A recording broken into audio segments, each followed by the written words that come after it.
جہالت جو ہے وہ دل اور ایمان اور نور کے درمیان اندھیرا کر دیتی ہے، رکاوٹ پیدا کر دیتی ہے. قرآن جہالت کو دور کرنے کا ذریعہ ہے. جب قرآن کے ذریعے جہالت دور ہوتی ہے تو دل لہلہانے لگتا ہے، ایمان کے ساتھ، قرآن کے ساتھ سینے منور ہو جاتے ہیں، خوش ہو جاتے ہیں، روشن ہو جاتے ہیں. قرآن مجید میں شفا کے 3 معنی ہیں کہ یہ گمراہی سے شفا ہے کیونکہ اس میں ہدایت ہے، بیماری سے شفا ہے کیونکہ اس میں برکت ہے، اور اسی طرح فرائض اور احکام کو معلوم کرنے کے بارے میں شفا ہے. کیونکہ جب ہم کسی چیز پر عمل کرنا بھی چاہتے ہیں، فار ایگزامپل اب رمضان قریب آ رہا ہے، روزے تو ہم ہر سال روٹین کے رکھ ہی لیتے ہیں، قیام اللیل بھی کر لیتے ہیں، لیکن اس کے ساتھ ساتھ اکثر لوگ اپنی زکوٰۃ نکالتے ہیں رمضان کے اندر. لیکن ہوتا کیا ہے، لا علمی کی وجہ سے ہم صحیح طور پر کام ہی نہیں کر سکتے، ہم صحیح فنکشن نہیں کر پاتے. ہمارے دل میں ڈاؤٹ رہتا ہے، پتہ نہیں اس پہ زکوٰۃ ہے یا نہیں، پتہ نہیں کتنی نکالنی. یعنی چھوٹے چھوٹے کوشچنز ہوتے ہیں جو ہمارے اندر ایک بے چینی پیدا کیے ہوئے ہوتے ہیں. لیکن اگر ہم قرآن پڑھیں اور قرآن کو سمجھیں تو ان میں سے بہت سے سوالوں کے جواب مل جاتے ہیں. پھر کچھ اسپیسیفک کوشچنز رہ بھی جاتے ہیں کہ جن کو مزید علماء نے ڈسکس کر کے اور مزید علم حاصل کر کے ان کو حل کیا ہوتا ہے. تو فرائض پر بھی عمل کرنے کے لیے بہت ضروری ہے کہ ہمارے پاس علم ہو. علم کے بغیر ہم اپنے فرائض پر بھی عمل نہیں کر سکتے. پھر اسی طرح آپ دیکھیں جہالت کے علاوہ شک، تکبر، حسد، نفاق، بغض، ہم و غم اور خواہشات کی بھرمار، ان ساری بیماریوں کے لیے قرآن شفا ہے. انسان کو قرآن بالکل مطمئن کر دیتا ہے، جو اس کے پاس ہوتا ہے اس پر وہ قناعت کرتا ہے، وہ راضی ہو جاتا ہے.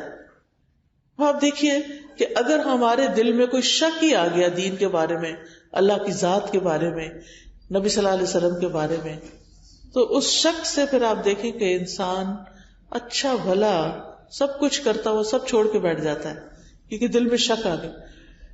قرآن شک کو یقین میں بدلتا ہے. اس لیے اس شک کو یقین میں بدلنے کے لیے ضروری ہے کہ ہم ڈیلی بیسس پر کچھ نہ کچھ حصہ اس کا ضرور اپنے علم میں لائیں، اس کو سمجھیں تاکہ ہمارے شکوک و شبہات دور ہوں.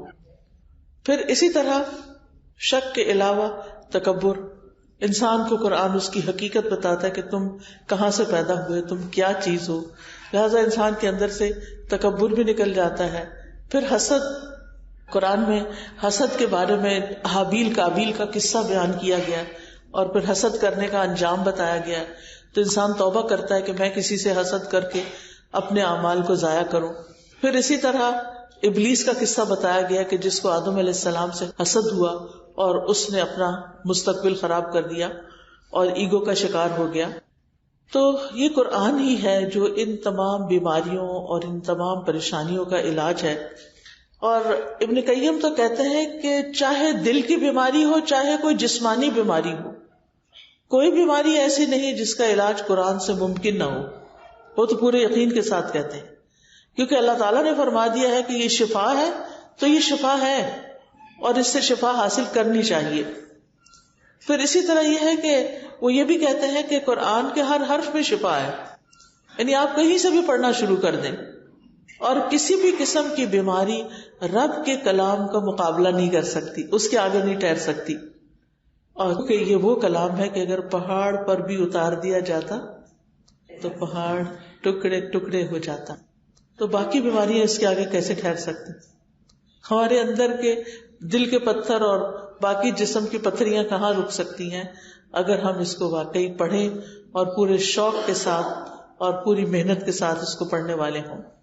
اور اس کے لیے یقین کا ہونا بھی بہت ضروری ہے. ہم جیسے سوچتے ہیں ہماری باڈی ویسے ہی فنکشن کرتی ہے. اگر ہم یہ سمجھیں کہ قرآن شفا دیتا ہے تو وہ پھر شفا ہوگی انشاءاللہ. اور اگر ہم اس کا ڈینائل ہی کرتے رہیں تو پھر جو ڈینائی کر دیتا ہے اس کے لیے ڈینائل ہی ہوتا ہے.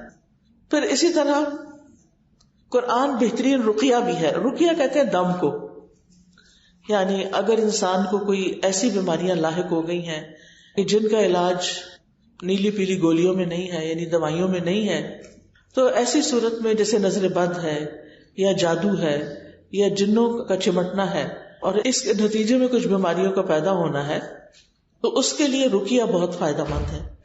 رقیہ جو ہے آیات شفا یا رقیہ ایک ہی چیز ہے. آئی ڈونٹ نو کہ آپ نے الہدا کے وہ چھوٹے چھوٹے کارڈز دیکھے ہوں گے یا نہیں جس میں آیات شفا لکھا ہوتا ہے. اگر کسی بیمار کے پاس ان کو پڑھا جائے یا بیمار خود اپنے لیے پڑھے تو وہ بہت فائدے کی چیز ہے. حضرت عائشہ کہتی ہیں کہ رسول اللہ صلی اللہ علیہ وسلم ایک مرتبہ ان کے پاس تشریف لائے تو دیکھا کہ ایک عورت حضرت عائشہ کا علاج کر رہی ہے یا ان کو کوئی دم کر رہی ہے. تو آپ نے فرمایا کتاب اللہ یعنی قرآن کے ساتھ اس کا علاج کرو. اگر تمہیں دم کرنا ہی ہے تو قرآن پڑھ کر اس پر دم کرو. اور اس میں سب سے بہترین جو ہے وہ سورۃ الفاتحہ ہے. یعنی اگر انسان سورۃ الفاتحہ پڑھ کر دم کرتا ہے تو انشاءاللہ فائدہ مند ہوگا، کیونکہ سورۃ الفاتحہ کو الشفا بھی کہا گیا ہے. اور اس میں ایک واقعہ بھی آتا ہے صحیح البخاری میں کہ نبی صلی اللہ علیہ وسلم کے چند صحابہ عربوں کے ایک قبیلے کے پاس سے گزرے. قبیلے والوں نے ان کی کوئی ضیافت نہیں کی. اس زمانے میں ہوٹل ریسٹورینٹس نہیں ہوتے تھے. مسافروں کے لیے راہ چلتے جن لوگ کے گھر ہوتے تھے وہی ان کو ٹھہراتے تھے، کھلاتے پلاتے تھے. تو اب یہ کہ وہ ایک قبیلے کے پاس سے گزرے، قبیلے والوں نے ان کی کوئی ضیافت نہیں کی، ان کی کوئی مہمانی نہیں کی. کچھ دیر بعد قبیلے کے سردار کو بچھو نے کاٹ لیا. اب قبیلے والوں نے ان صحابہ سے کہا کیا آپ لوگوں کے پاس کوئی دوا یا کوئی دم کرنے والا ہے؟ صحابہ نے کہا کہ تم لوگوں نے ہماری ضیافت نہیں کی، ہم بھی اس وقت تک تمہارا دم نہیں کریں گے جب تک تم اس کی مزدوری نہ مقرر کرو. چنانچہ انہوں نے چند بکریاں دینا منظور کر لی. پھر اس کے بعد آپ سورۃ الفاتحہ پڑھنے لگے. پڑھ کے اپنا لعاب اس جگہ پر لگاتے جاتے تھے جہاں ڈنگ کاٹا تھا. چنانچہ وہ شخص جو تھا تندرست ہو گیا. تو قبیلے والے بکریاں لے کر آ گئے. صحابہ نے کہا ہم تو اس وقت تک ان کو ہاتھ نہیں لگائیں گے بکریوں کو جب تک کہ اللہ کے رسول سے پوچھ نہ لیں صلی اللہ علیہ وسلم. تو کیا ہوا جب آپ کے پاس وہ آئے اور آپ کو بتایا تو آپ مسکرا دیے. آپ نے نہ ہاں کی نہ نہ کی بس اسمائل کی، اور یہ آپ کا اکثر انداز ہوتا تھا. اور پھر آپ نے فرمایا کہ تمہیں کیسے معلوم ہوا کہ سورۃ فاتحہ سے دم ہو سکتا ہے؟ ان بکریوں کو لے لو اور ان میں میرا حصہ بھی لگاؤ. یعنی ازراہ تفنن آپ نے کہا تاکہ ان کے دلوں میں اس کی کوئی برائی نہ رہے. اسی طرح سورۃ البقرہ میں شفا ہے. رسول اللہ صلی اللہ علیہ وسلم نے فرمایا سورۃ البقرہ پڑھا کرو کیونکہ اس کا پڑھنا باعث برکت ہے، اس کا چھوڑنا باعث حسرت ہے، اور جادوگر اس کو حاصل کرنے کی طاقت نہیں رکھتے. یعنی اس پر غالب نہیں آ سکتے، اس کا کچھ نہیں بگاڑ سکتے. لہذا انسان کے لیے ضروری ہے کہ وہ دن میں کچھ نہ کچھ حصہ سورۃ البقرہ کا پڑھ لیا کرے، چاہے پہلی 5 آیتیں کیوں نہ ہو. صبح قرآن مجید کھولا، سورۃ البقرہ پڑھی اور بند کر دیا. پورا نہیں پڑھ سکے، بچوں کو اسکول بھیجنا ہوتا ہے اور کئی کام ہوتے ہیں، تو پھر اس موقع پر زیادہ ٹائم دیا نہیں جا سکتا. ہاں جب آپ گھر کے کام کاج سے فارغ ہو جائیں تو فارغ وقت میں پھر بیٹھ کر ضرور سورۃ البقرہ پڑھے. پھر یہ ہے کہ جو قرآن سے شفا حاصل نہیں کرتا وہ ہمیشہ بیمار ہی رہتا ہے. یعنی وہ ایک بیماری کسی دوسری بیماری میں منتقل ہو جاتی ہے، دوسری تیسری میں منتقل ہو جاتی ہے. اور پھر یہ ہے کہ قرآن سے شفا حاصل نہ کرنا دراصل اس کو چھوڑ ہی دینا ہے. تیسری چیز جو یہاں بتائی گئی وہ یہ کہ یہ کتاب ہدایت کی کتاب ہے. ہدایت ہم سب کی ضرورت ہے، اسی لیے ہم ہر نماز کے اندر اہدنا الصراط المستقیم پڑھتے ہیں کہ اے اللہ تو ہمیں سیدھے رستے کی ہدایت دے، اس رستے پہ ہم چلیں، ہم منزل تک پہنچیں اور پھر ہم اس پر استقامت بھی اختیار کریں، اس رستے کو چھوڑ نہ دیں. تو یہ کتاب جو ہے یہ ہدایت کا باعث ہے، اور اللہ تعالیٰ نے اس کو نازل بھی اسی لیے کیا. اللہ تعالیٰ فرماتے ہیں شہر رمضان الذی انزل فیہ القرآن ھدی للناس وبینات من الھدی والفرقان. رمضان کا وہ مہینہ ہے جس میں قرآن نازل کیا گیا. یعنی اللہ تعالیٰ نے یہ کتاب ہمیں رمضان میں دی ہے، اور رمضان کی برکت کی وجہ اس مہینے میں قرآن کا نازل ہونا ہے. دن تو سارے برابر ہوتے ہیں لیکن ایک کو فضیلت دوسرے کی وجہ سے کیوں ہے؟ کیونکہ اس میں قرآن نازل ہوا.